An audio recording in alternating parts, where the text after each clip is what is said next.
Camera പിഴ ഇനത്തിൽ motor വാഹന വകുപ്പിന് പിരിഞ്ഞു കിട്ടാനുള്ളത് 374 കോടി രൂപ. നോട്ടീസ് കിട്ടിയിട്ടും പിഴ അടയ്ക്കാത്തവർ 1,00,000-ലധികം വരും.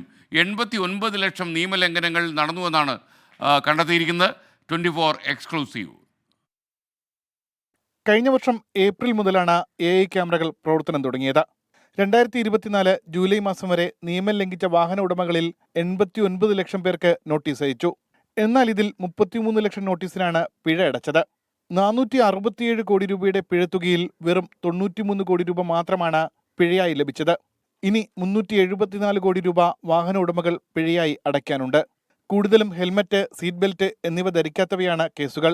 ധനവകുപ്പ് എല്ലാ 3 മാസം കൂടുമ്പോഴും AI ക്യാമറ നടത്തിപ്പിനത്തിൽ 11.5 കോടി രൂപ കെൽട്രോണിന് നൽകണം.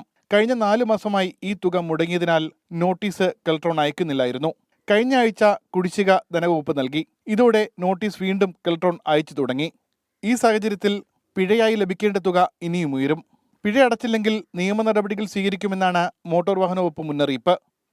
ഉമേഷ് ബാലകൃഷ്ണൻ, 24, തിരുവനന്തപുരം.